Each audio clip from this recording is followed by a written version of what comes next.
안녕하세요. 한 번에 합격한다. 원샷 원킬 전산회계입니다. 이번 강의는 FAT 2급 기출문제 41회 이론 강의를 진행할 수 있도록 하겠습니다. 열공하셔서 꼭 합격하실 수 있도록 하십시오. 자, 41회 이론입니다. 이론 문제를 풀이하실 때는 꼭 실기 화면의 계정 과목 및 적요 등록 화면을 실행시켜 두고 확신이 들지 않는 계정 과목이 나올 때는 확인을 하고 풀이하시면 최소 두세 문제를 맞추실 수 있습니다. 실무 비중이 70%로 높습니다. 그러나 합격, 불합격에 결정적으로 영향을 끼치는 부분은 이론은 최소 12문제 이상은 맞추셔야 합격 안정권이라는 거 알아두시고 재미는 없지만 이론에 중요합니다.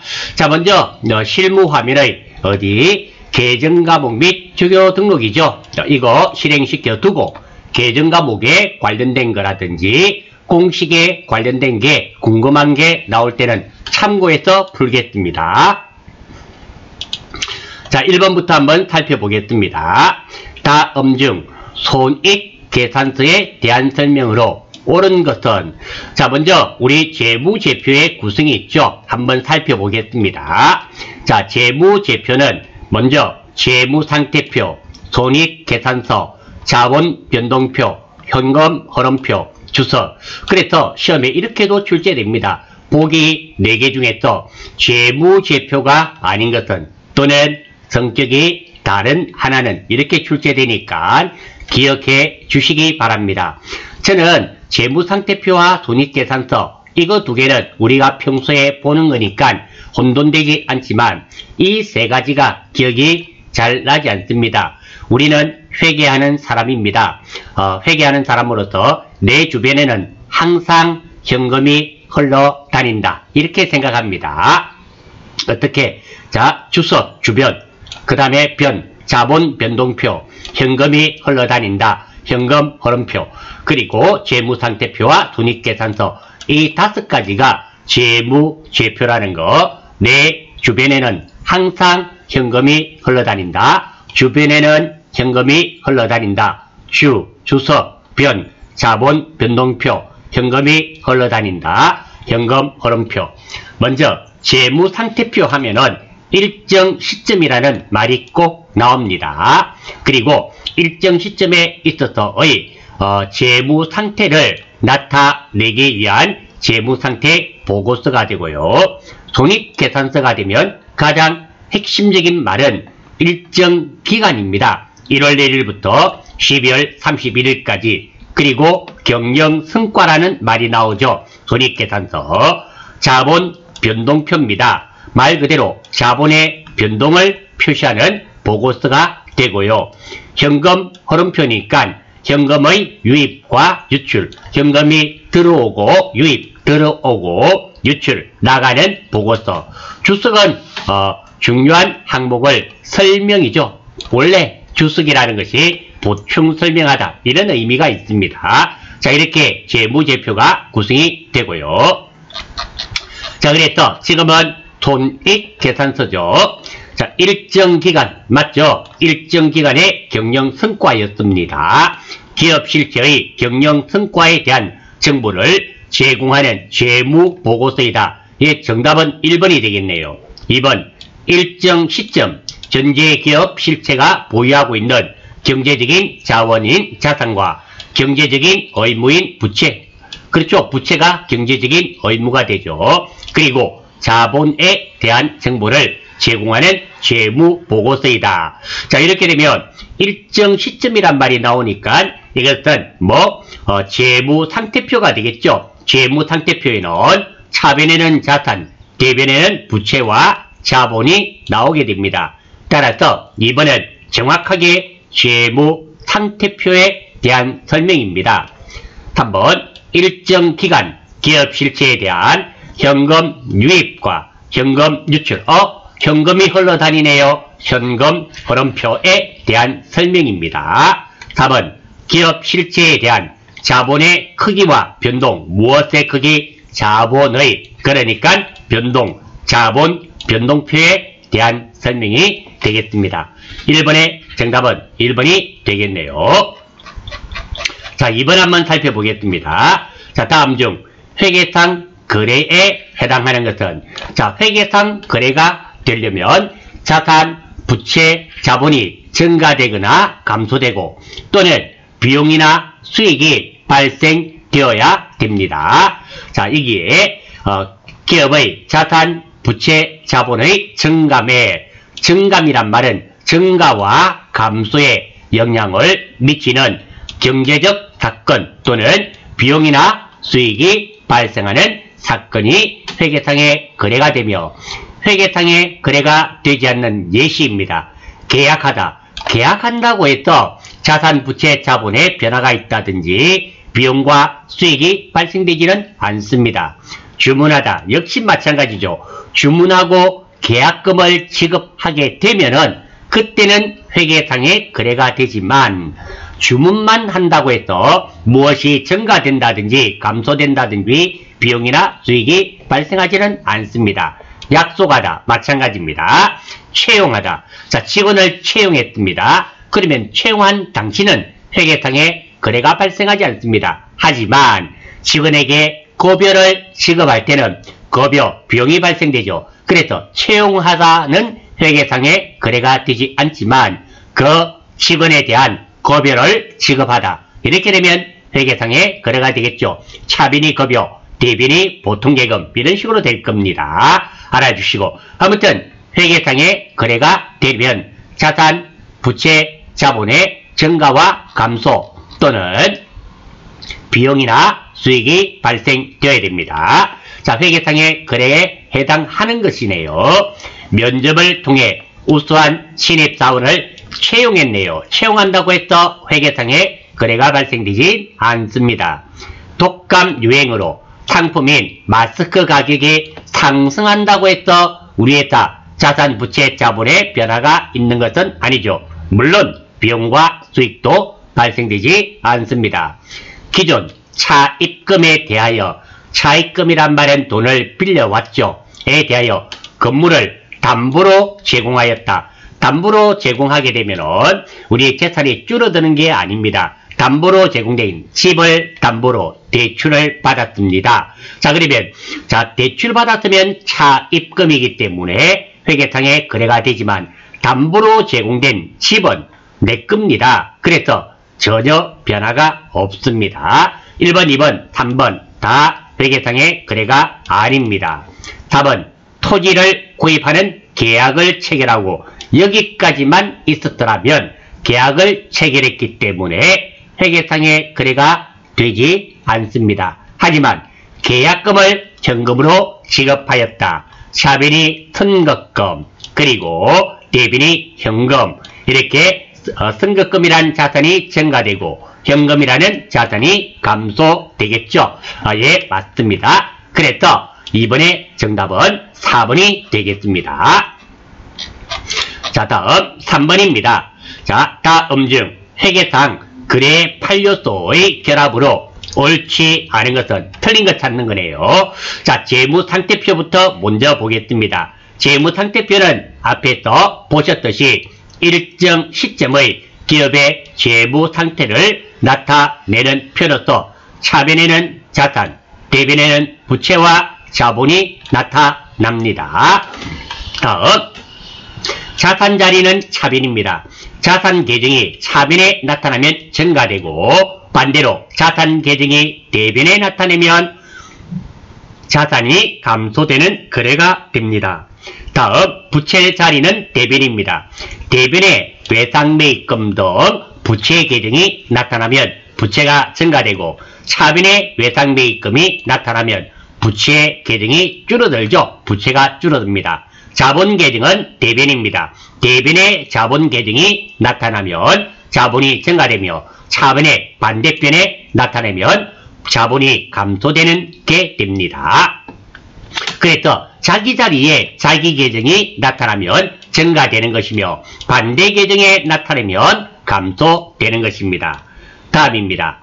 자, 자산은 유동자산과 비유동자산으로 나뉘어지고요.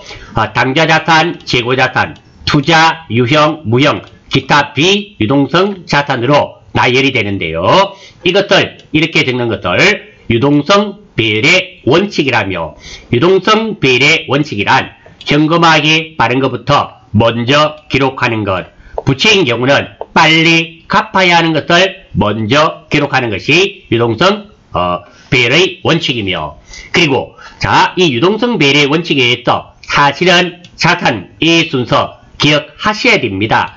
그런데 시험 칠 때 기억이 나지 않는 분은 우리 계정과목 및 적요 등록 있죠? 자산 아래쪽으로 한번 내려보겠습니다. 그랬더니 자산에는 유동자산, 비유동자산 나타나 있죠? 유동자산 한번 눌러보겠습니다. 그랬더니 유동자산에는 뭐? 당좌자산과 재고자산, 비유동자산에는 뭐? 투자, 유형, 무형, 기타 비유동자산. 자, 이렇게 유동성 배열의 원칙에 의해서 이렇게 계정과목 및 적요 등록에 나와 있습니다. 혹시 시험 치실 때 이 순서를 기억하지 못하실 때는 이렇게 참고하시면 됩니다. 다음입니다. 자, 부채죠. 부채. 부채도 마찬가지입니다. 유동부채와 비유동부채고요. 대차 평균의 원리가 있습니다. 대차 평균의 원리는 회계에서는 차변의 모든 금액 합계와 대변 합계와 대변의 모든 금액 합계는 반드시 일치해야 한다는 원리입니다. 그래서 여러분들이 분계를 했을 때 차변에 나와 있는 모든 돈을 다 더한 것은 대변에 나온 모든 돈을 더했을 때 반드시 같아야 됩니다. 이것이 대차 평균의 원리. 참고로 대차 평균의 원리와 거래의 이중성은 다르답니다. 다른 겁니다. 대차 평균의 원리는 차변의 금액의 합계와 대변의 금액 합계는 항상 일치한다. 이것이 대차 평균의 원리가 되고요. 거래의 이중성의 원리란 차변에 어떤 계정과목이 나오면 대변에는 반드시 계정과목이 나와야 된다. 대변만 계정과목이 있고 차변만 계정과목이 있고 이런 것은 없다라는 겁니다. 우리가 사용하는 회계가 복식입니다. 복식 회계이기 때문입니다. 복식 회계의 근간이 되는 것이 거래의 이중성이 되겠죠. 그리고 자본등식이 있는데요. 자본등식은 대차 평균의 원리에 의해서 나옵니다. 왜? 차변의 금액 합계와 대변의 금액 합계는 반드시 일치해야 한단 말입니다. 즉, 차변에는 자산이 있습니다. 대변에는 부채와 자본이 있네요. 그러니까 자산은 부채 플러스 자본 또는 자본등식이라 그러죠. 자본은 자산에서 부채를 빼면 되겠죠. 이 자본은 자산 금액에서 부채 금액을 빼면 반드시 같을 수밖에 없다라는 겁니다. 아울러서 손익계산서 한번 보겠습니다. 손익계산서는 일정 기간의 경영 성과를 나타내는 표가 되며 차변에는 비용, 대변에는 수익이 됩니다. 그리고 유동과 비유동의 구분입니다. 유동은 단기의 개념이며 결산일로부터 12월 31일, 올해 12월 31일부터 1년 이내는 단기가 되며 비유동은 장기의 개념입니다. 결산일로부터 1년 이후가 장기의 개념이 된다는 겁니다. 꼭 기억하셔야 되는 부분은 1년 이내 단기, 1년 이후 장기 이런 것이 아닙니다. 출발선이 12월 31일부터 1년 이내, 그러니까 2020년 12월 31일 여기서부터 내년입니다. 내년 12월 31일까지는 다 단기의 개념이 된다라는 거죠. 예를 한번 들어볼게요. 지금이 2020년 7월 6일이네요. 7월 6일. 그런데 2021년 9월 20일은 단기의 개념일까요? 장기의 개념일까요? 자, 출발선이 어디랬습니까? 2020년 12월 31일. 그때부터 1년이면 2021년 12월 31일까지가 되겠네요. 그러면 내년 7월 며칠, 10월 며칠은 무엇이 되겠다? 1년 이내가 됩니다. 장기가 아니라는 거죠. 우리가 회계학적으로 정확하게 이렇게 접근하심이 바람직합니다. 자, 이거 아시고, 자, 거래의 8요소네요. 옳지 않은 것은 차변 자산자리네요. 증가됩니다. 대변 부채자리네요. 증가됩니다. 예, 1번 맞습니다. 2번 틀렸죠? 부채자리는 대변입니다. 대변이죠? 대변인데 차변이면 뭐? 감소가 되어죠. 2번 틀렸습니다. 자산의 감소. 2번은 맞네요. 왜? 차변이 자산이니까 대변의 자산이 오면 줄어드는 거죠. 2번은 이것 때문에 틀렸습니다. 3번 차변 자산 증가. 맞죠? 자산 자리니까. 그리고 대변, 우리 손익계산서에 차변에는 비용, 대변에는 수익. 수익은 증가한다, 감소한다는 표현을 쓰지 않고요. 비용과 수익은 발생했다, 없어지면 소멸되었다. 그래서 수익의 발생과 소멸, 비용의 발생과 소멸이라는 표현을 씁니다. 예, 맞습니다. 차변, 비용의 발생 맞고요. 대변, 자산의 감소. 예, 맞습니다. 이게 3번 같은 문제는 회계에서 가장 기본이 되는 문제가 되죠. 사실은 이 거래의 8요소를 모르면 분계가 잘 되지를 않습니다. 아주 중요한 부분입니다. 자, 다음 4번입니다. 다음은 항공상사의 외상 매출금 및 대손 충당금 관련 자료이다. 결산시 올바른 회계 처리는, 자, 제가 이런 자료가 있는데요. 이 자료를 아래쪽에 미리 적어 두었습니다. 같이 한번 보겠습니다. 먼저 대손이네요. 대손이란 채권 중 일부 또는 전부를 돌려받지 못하는 것을 대손이라 그럽니다. 쉽게 말씀드려서 돈 받을 거 있는데 떼인 거 있죠? 그것이 뭐? 대손이 발생했다. 이런 표현을 씁니다. 첫 번째 점이었습니다. 대손 충당금 기초잔액 88만원. 그래서 대손 충당금 잔액은 현재 8만원입니다. 자, 그래서 이게 무엇이냐면 대손 충당금이란 말은 우리 회사가 돈을 떼게 되면 회사 운영이 어려워질 수 있습니다. 이럴 때를 대비해서 미리 적립하여 두는 돈으로 생각하시면 됩니다. 우리 사회도 그렇죠. 여러분들 월급 받고 하면 월급 받은 거 싹 다 써버립니까? 그렇지는 않다라는 거예요.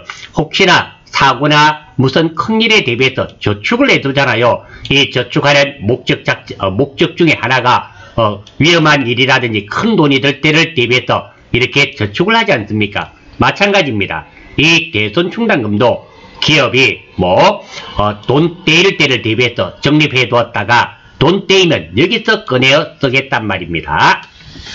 두 번째입니다. 외상매출금 기준 대손 발생했네요. 돈 떼였네요. 지금 대손 충당금이 넉넉하죠? 넉넉하니까 여기서 꺼내었습니다. 차변이 대손 충당금, 그리고 대변이 외상매출금이라는 자산이 줄어들게 되겠죠. 자, 이렇게 되면 8만원에서 7만원을 꺼내어 썼습니다. 이제 대손 충당금은 얼마가 남았을까요? 만원 남았죠? 왜? 돈 떼여서 7만원 떼여서 8만원 중에서 7만원을 꺼내 썼으니까 만원이 남았습니다. 다음 외상매출금 기말 잔액 1000만원이다.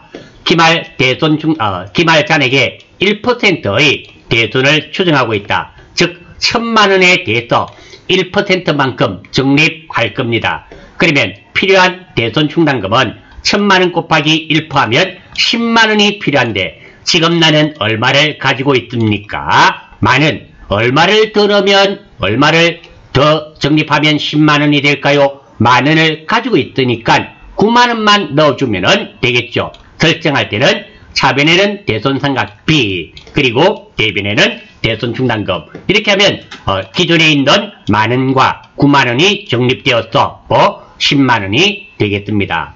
참고로 매출채권, 즉 외상매출금과 받을음 이외의 채권, 미수금, 단기대여금 등인 경우에는 대손상각비가 아니라 기타의 대손상각비입니다. 자, 이게 무슨 말이냐면 우리가 이렇게 돈 떼였을 때 있잖아요. 넉넉하면 대손충당금, 일부 있으면 대손충당금, 대손상각비, 그리고 아예 없으면 대손상각비로 회계 처리합니다. 이 대손회계는 아주 중요한 부분입니다. 혹시 놓치셨다면 반드시 아셔야 되는 부분을 놓치고 있다 생각하시고 대손 부분은 다시 한 번 더 익혀 주셔야 됩니다.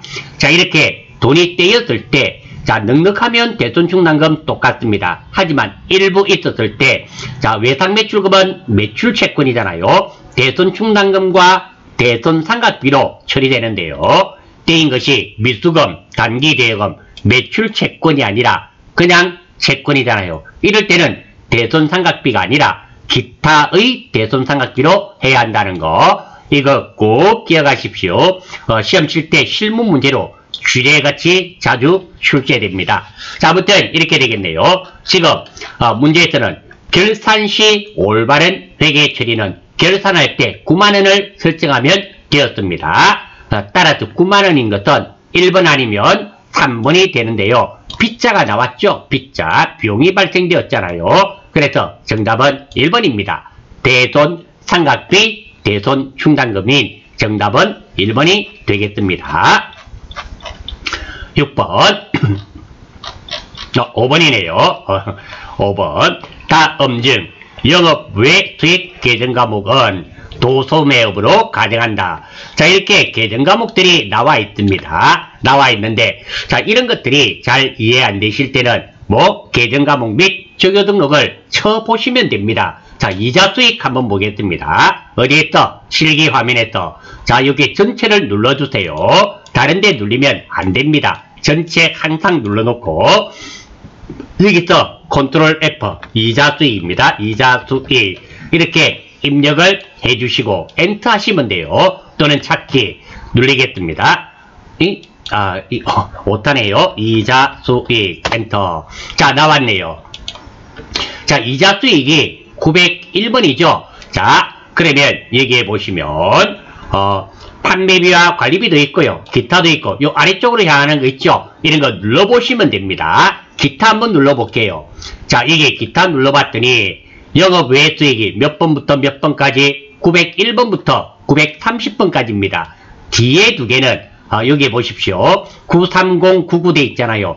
끝에 있는 두 자리는 세부 항목입니다. 930번에 대한 세부 항목, 그리고 901번 다음에 00, 이거는 901번 이자 수익에 대한 00, 01, 02 이렇게 하면서 이자 수익에 대한 세부 항목을 말하는 겁니다. 계정 과목은 앞에 세 개를 의미합니다. 지금은 이자 수익이 901번으로서 901번은 여기에 해당되네요. 영업 외 수익이죠. 정답은 3번이 되겠습니다. 기부금 한번 보겠습니다. 컨트롤 F, 여기 항상 전체 찍어 놓고 하셔야 됩니다. 자, 전체 찍고 새로 찾으실 때는 기부금 컨트롤 F, 기부금 부자만 치셔도 돼요.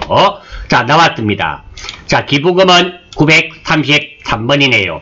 이것도 역시 마찬가지로 기타 보겠습니다. 933번은 여기에 놓으네요. 931번부터 960까지는 영업 외 비용이죠. 이렇게 충분히 찾으실 수 있습니다. 정답은 3번이 되겠고요. 이렇게 우리가 계정 과목에 대한 자신이 없을 때는 꼭 계정 과목 및 적요 등록에서 찾아보시면 쉽게 맞추실 수 있는 문제가 되겠습니다. 6번입니다. 다음은 항공상사의 상품 관련 거래 내역이다. 이에 대한 설명으로 옳은 것은 맞는 거네요. 자, 이것도 이 내용을 제가 아래쪽에 좀 크게 메모해 두었습니다. 한번 보겠습니다. 자, 먼저 11월 1일입니다. 상품 25만원을 구입하기로 계약하고, 여기까지는 회계상의 거래가 아니죠. 하지만 계약금 5만원을 보통예금으로 지급하였다. 자, 그러면 이거 계약금 먼저 준 내용이네요. 보통예금에서 돈이 나갔으니까 대변 별 문제가 없고요. 먼저 줬죠. 먼저가 선생님한테 선자, 앞선자입니다. 급 주는 겁니다. 그래서 선급금 5만원이 됩니다. 다음 11월 30일 상품을 모두 인수하였다. 상품 얼마짜리 받았습니까? 25만원 상품이 들어왔으니까 상품이라는 재고자산이 증가되었네요.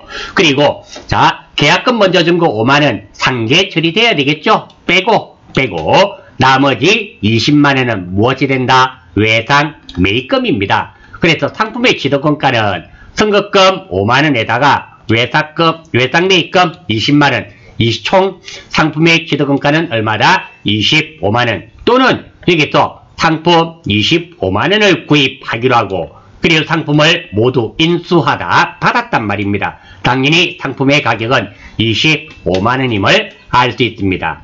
그리고 12월 31일 상품 대금 잔금 20만원을 보통예금으로 지급하다. 대변에 보통예금 20만원 문제없네요. 그리고 잔금이 얼마였습니까? 외상매입금 20만원이었잖아요. 이거 갚아줬단 말 아닙니까? 이런 거래가 되겠습니다. 자, 따라서 11월 1일은 상품 5만원의 증가, 자, 상품이 아니라 11월 1일은 상품이 아니라 선급금이죠. 요거 오타입니다. 오타. 선급금이라는 자산이 5만원 증가됩니다. 계약금 먼저 준 것이 선급금이죠.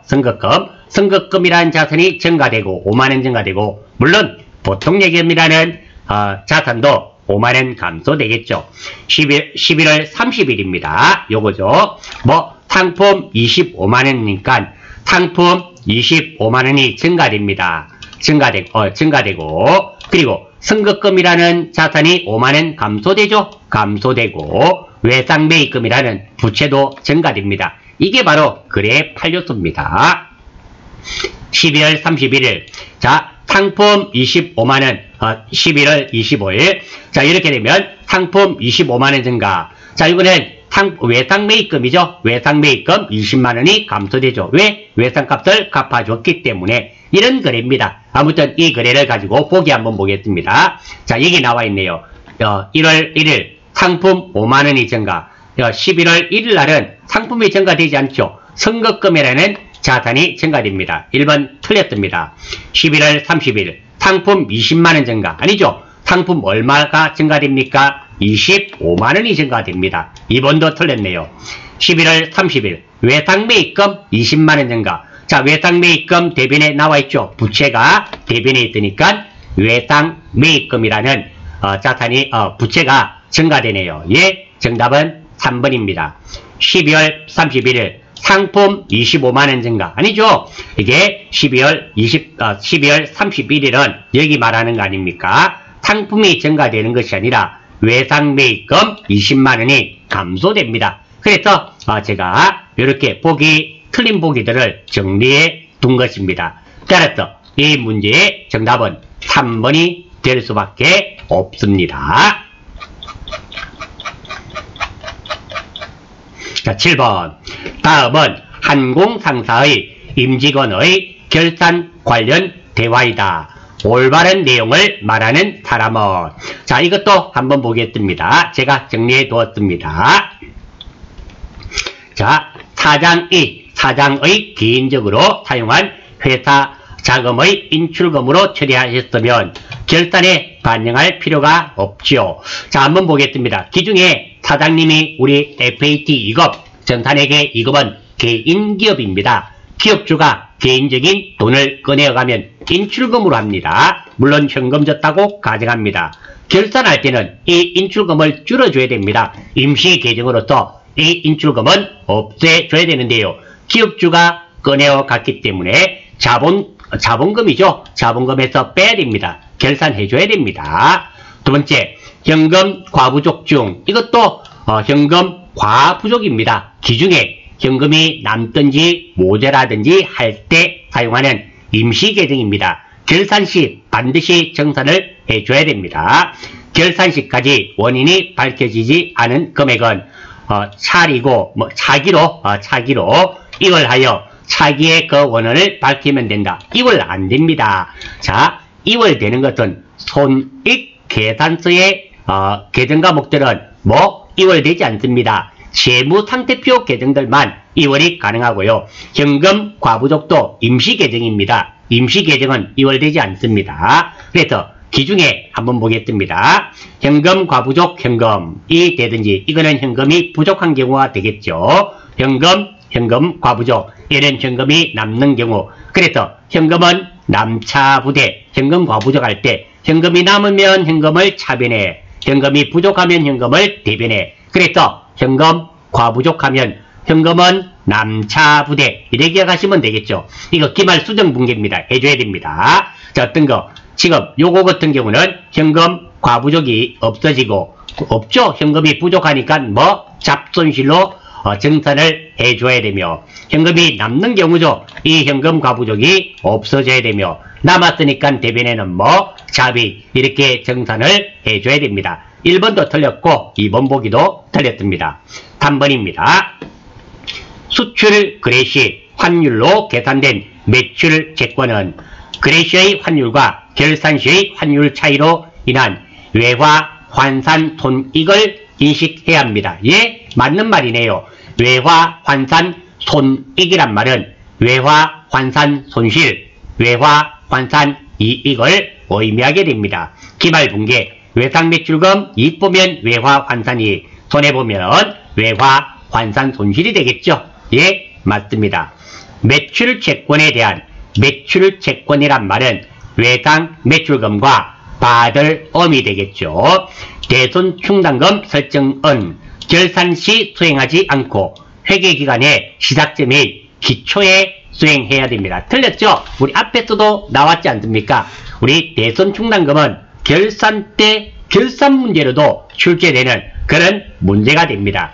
대손충당금 설정은 결산 시 수행이 되며 실무 문제로도 자주 출제가 됩니다. 8번입니다. 다음 거래에 대한 회계 처리로 올바른 것, 옳은 것 찾는 거네요. 자, 아래쪽에 한번 보겠습니다. 자, 한공상사는 세무상사에 상품을 매출하고 판매 대금 중 50만원은 엄으로 받고 100만원은 다음 달에 받기로 했네요. 이 내용은 간단하게 상품 팔고 돈 받은 내용입니다. 구체적으로 상품 150만원을 매출하고, 왜? 판매 대금 중 50만원은 엄 받고 100만원 못 받았으니까 150만원짜리를 매출하고 50만원은 엄으로 받고 100만원은 못 받은 내용이 됩니다. 자, 계정 과목 중에서 엄이죠. 중요한 겁니다. 엄이 나오면 첫 번째 상품과 관련이 있는지를 봐야 됩니다. 지금은 상품 팔고니까 얘가 되겠죠. 그럴 때는 두 번째로 누가 발행했는가. 자, 상품 팔고 엄으로 받았습니다. 이 엄은 누가 발행했을까요? 내가 발행했을까요? 남이 발행했을까요? 상품을 팔고 엄을 받았습니다. 그 엄은 상대방이 발행할 수밖에 없는 상황이지 않습니까? 그래서 남이 발행한 엄이기 때문에 받을 엄이 되겠죠. 이 50만원은 받을 엄임을 알 수 있고요. 그리고 100만원은 다음 달에 받기로 했죠. 자, 이렇게 내가 돈을 받아야 되는데 돈을 못 받으면 사용할 수 있는 계정 과목은 두 가지밖에 없습니다. 외상 매출금 아니면 미수금이 되는데요. 판 것이 상품과 관계가 있으면 외상 매출금, 상품과 관계가 없으면 미수금이 됩니다. 지금은 상품을 팔았기 때문에 이 100만원은 뭐 외상 매출금이 되겠죠. 자, 이렇게 되고요. 상품은 계정 과목이 두 개입니다. 살 때는, 구입할 때는 상품, 팔 때는 상품 매출입니다. 자, 이렇게 계정 과목과 돈을 다 찾았고요. 팀을 짜고, 왜? 대차 평균의 원리에 의해서 차변과 대변의 금액 합계는 반드시 같아야 됩니다. 자, 상품 매출 좋네요. 이 내용대로 한다면 상품이라는 재고자산이 감소되었죠. 그래서 대변, 또는 상품이 나갔으니까 대변, 이렇게 생각하셔도 좋습니다. 들어왔다 나갔다를 따질 때는 눈에 보이는 자산, 유형자산으로 들어왔다 나갔다를 따져야 됩니다. 외상매출금이 들어왔다 나갔다 하시면 안 됩니다. 외상매출금은 눈에 안 보이는 거잖아요. 상품은 눈에 보이는 거죠. 엄도 눈에 보이는 겁니다. 이런 걸로 들어왔다 나갔다를 생각하시면 되고요. 이런 거 없는 경우도 있습니다. 그럴 때는 빗자로 끝나면 차변, 익자로 끝나면 대변. 왜? 비로 끝나는 것들이 다 비용입니다. 익으로 끝나는 것이 다 수익입니다.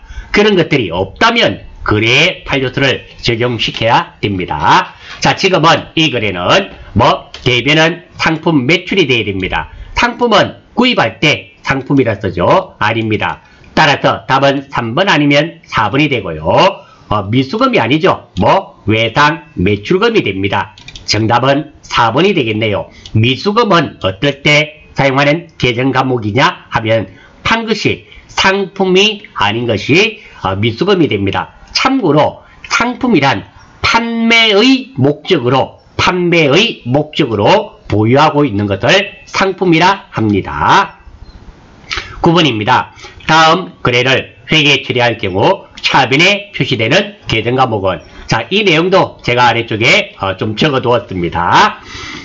항공상사는 본사 건물에 대한 당기분 재산세 100만원을 현금으로 납부하였다. 참고로 당기죠. 당기는 올해입니다.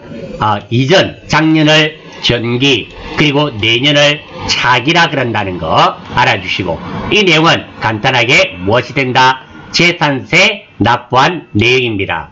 재산세 100만원을 현금으로 납부한 내용이 되고요. 새로 끝나네요. 새로 끝나면 다 세금과 공과인데, 그렇죠? 세금과 공과가 됩니다. 각종 세금 그리고 협회비도, 각종 협회비도 세금과 공과, 가산세, 각종 범칙금, 연체료 이런 것들이 다들 세금과 공과로 처리하고요. 물론 참고로 실무에서는 연체료 이런 것들을 잡비 이렇게 처리하는 경우도 있습니다. 그리고 취득세와 등록세는 새로 끝나더라도 새로 끝나면 다 세금과 공과인데, 취득세와 등록세는 세금과 공과가 아니라 구입하는 것 가격에 포함된다. 즉 취득 원가에 가산한단 말입니다. 취득세와 등록세는 무엇을 구입하면서 납부하는 세금이기 때문입니다. 그리고 예수금이죠. 돈을 지급하면서 주면서 내가 세금 성격의 것을 받는 거, 떼는 돈이 예수금이 되고요. 반대가 돈을 받으면서 세금 성격의 것을 떼이는 것을 선납세금이란다는 거 알아주십시오. 특히 우리가 회계하시는 분은 여러분들이 사장이라 생각하시고 사장님이다 생각하시고 회계에 접근하셔야지 모든 것들이 맞아집니다. 나는 월급 받는데요 라고 생각하시는 순간부터 회계가 맞지 않는 것이 많습니다.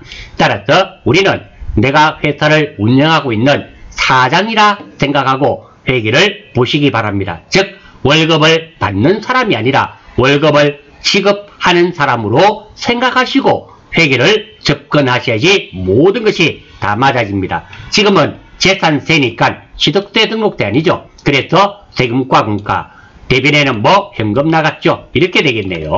자, 이 내용을 알고 차변에는 너무 쉽네요. 세금과 공과금이 되겠죠. 정답은 3번. 왜? 차변에 표시되는 계정 과목을 물어보았기 때문입니다. 그리고 10번입니다. 다음 자료를 토대로 매출 원가를 계산하면 얼마인가?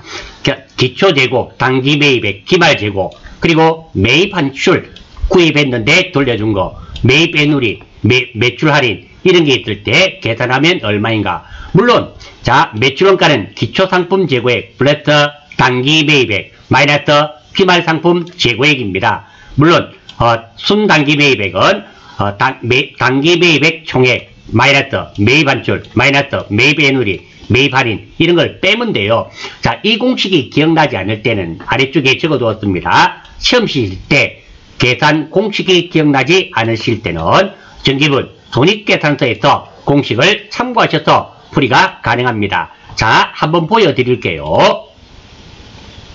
자, 여기 보시면 전기분 손익계산서 있잖아요. 자, 물론 시간은 많아야 되겠죠. 빨리 푼다는 가정하에 손익계산서에서 자, 여기 보시면 상품 매출 원가가 있습니다. 자, 이 돈을 클릭해 볼게요. 클릭해 보시면 자, 여기 있네요. 기초 상품 재고액에서 단기 상품 매입액을 플러스하고 매입 환출 그리고 매입 할인 그리고 타 계정에서 대책으로는 더하고 타 계정 이런 거 없으니까 넘어가고 이런 거 없으니까 넘어가잖아요. 넘어가고 아래쪽에 보면 기말 상품 재고액을 빼면 매출 원가가 됩니다. 이렇게 공식이 다 나와 있습니다. 자, 이렇게 시간은 남는데 계산 공식이 기억나지 않으실 때는 이렇게 보시면 참고하시면 됩니다. 두 번째입니다. 영업이익 구하는 공식도 마찬가지입니다. 매출액에서 매출 원가를 빼면 매출이익이 되고요. 그리고 여기서 판매비와 관리비를 빼면 영업이익이 되겠죠. 거기에서 영업외 수익을 더하고 이런 식으로 더하기 빼기 다 나와 있습니다. 이거 참고하시면 전기본 손익계산서를 참고하시면 충분히 맞추실 수 있는 문제가 많이 있습니다. 자, 일단 공식을 안다는 가정하에 기초 재고액 50만원, 그리고 기말 재고액 100만원, 여기 나와 있는 거 그대로 적었습니다. 자, 그리고 단기 순매입액은 9회입니다. 단기 매입 총액이 150만원이잖아요. 빼기 매입 환출 10만원, 매입 애누리 5만원, 그리고 매입 할인 빵원이죠. 자, 매출 할인은 매출 원가에 포함되는 거 아닙니다. 매출액에서 빼는 거지. 이는 주례입니다. 주례. 이런 거 걸려들면 안 됩니다. 그러면 135만원이 되고요. 계산해보면 85만원인 정답은 3번입니다. 자, 10번 문제 넘어가기 전에 다시 한 번 더 정리하겠습니다. 매출 원가를 구하는데요. 이 공식을 알고 계셔야 되는 게 맞습니다. 만약에 기억이 나지 않을 때는 어디서 찾아보고 문제를 해결한다? 전기본 손익계산서에서 찾아보시고 해결하시면 10번 같은 문제도 충분히 공식을 외우지 못하신다 하더라도 맞출 수 있는 그런 문제가 되겠습니다. 11번 다음 거래와 관련된 계정 과목은 사업주가 회사 자금을 개인적인 용도로 사용할 승용차를 구입하였다. 조금 전에도 나왔잖아요.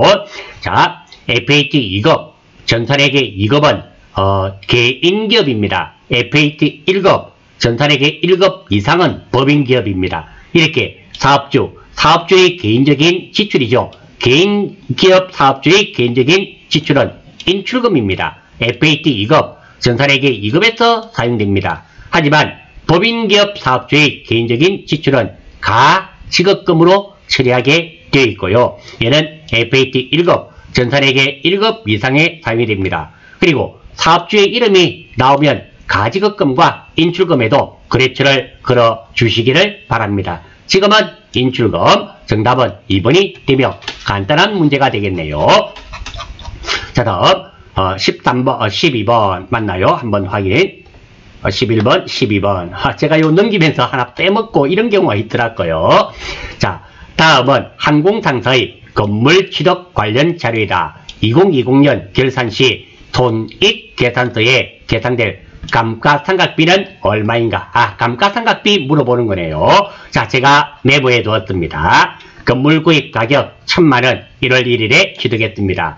건물 구입과 관련하여 중개수수료 100만원, 취득세 50만원을 납부하였다. 그러면 무엇을 구입하면서 들어간 부대비용은 구입하는 것 가격 안에 포함시켜야 된다 그랬습니다. 건물 가격 1000만원에 수수료 100만원, 그리고 취득세 50만원, 이 1150만원이 건물의 취득 원가가 되겠죠. 분계를 하면 건물 1150만원, 현금으로 지급했다고 가정하겠습니다. 1150만원.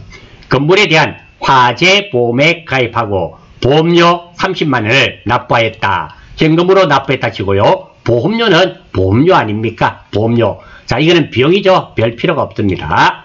건물의 내용연수는 5년, 잔존가치는 빵원, 정액법으로 생각한다. 자, 그래서 건물의 취득원가는 건물 구입 가격 1000만원과 중개수수료 100만원, 그리고 취득세 50만원 이렇게 됩니다. 정액법 구하는 공식입니다. 취득원가 마이너스 잔존가액 나누기 내용연수가 되는데요. 취득원가가 1150만원, 잔존가액 0원이었죠. 내용연수는 몇 년? 5년 하면 1150만원을 5년으로 나누면 1년에 감가상각되는 감가상각비는 230만원입니다. 정답은 3번이 되며 계산기로 여러분들이 1150만원 나누기 5를 해보시면 되겠습니다.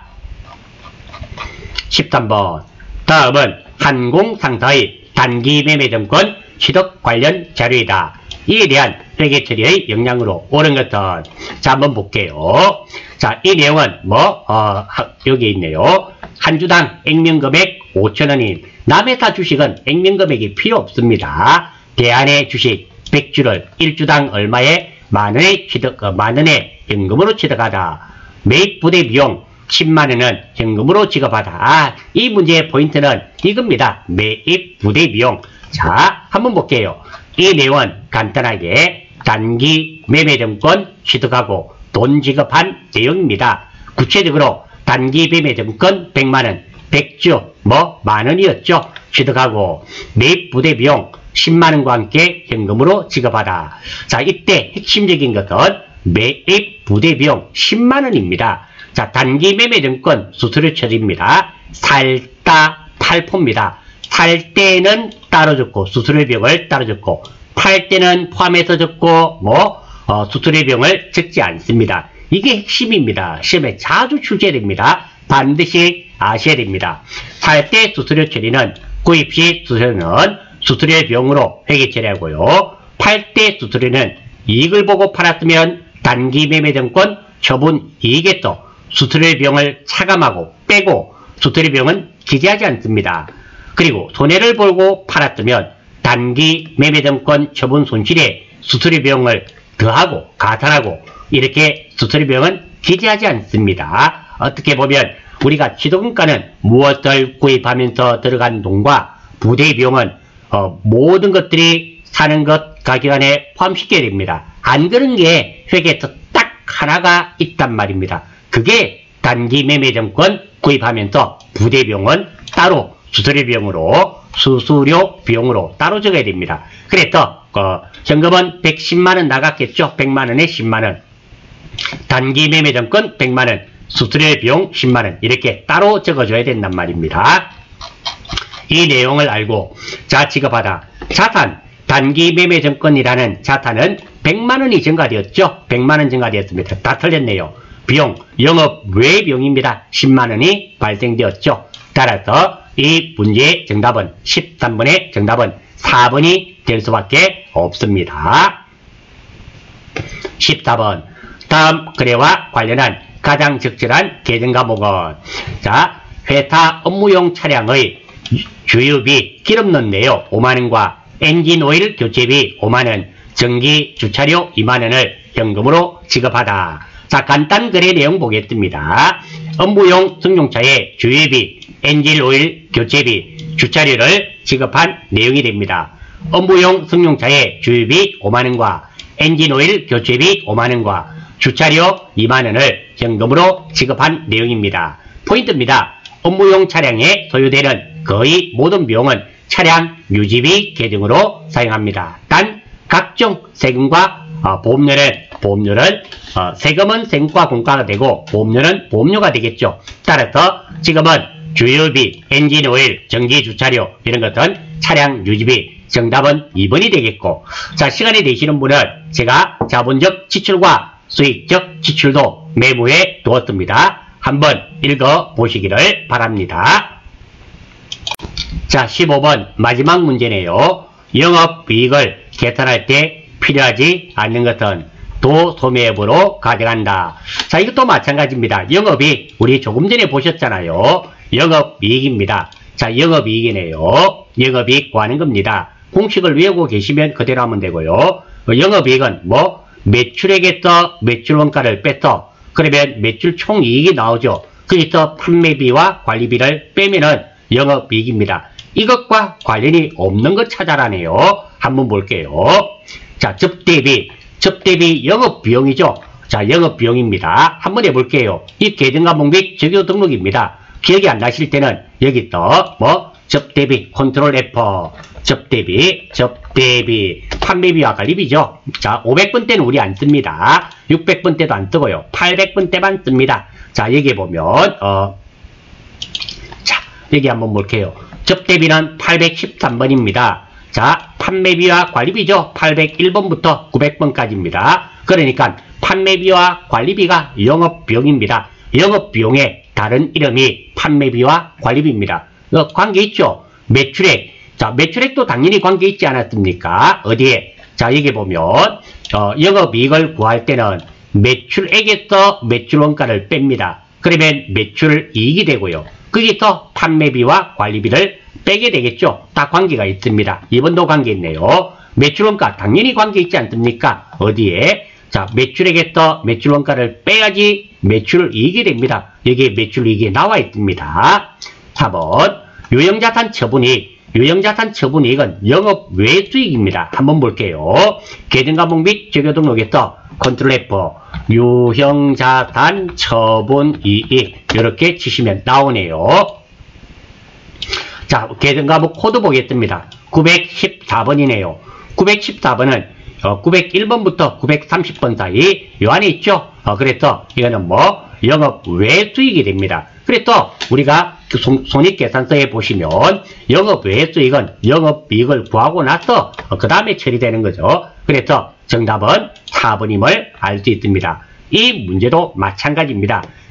공식이 기억나지 않을 땐 실기 화면의 정기본 손익계산서를 참고해 보시면 충분히 맞추실 수 있는 그런 문제가 되고요. 두 번째입니다. 여러분들 FAT 2급 시험 치시면서 이 공식이죠. 이 공식을 외우지 못하시면 곤란하다. 계산하는 문제가 나올 때마다 어려워서 찍게 됩니다. 안 됩니다. 반드시 이 정도는 익혀주셔야지 다음 과정에 가셔서 FAT 1급, TAT 2급에도 이게 다 출제되는 그런 내용이니까 힘들다, 어렵다, 안 된다 하지 마시고 꼭 좀 익혀주시기를 간절히 바랍니다. 자, 같이 한번 볼까요? 총수익에서 총비용을 빼면 단기 순이익이 됩니다. 물론 마이너스면 손실이 되겠죠.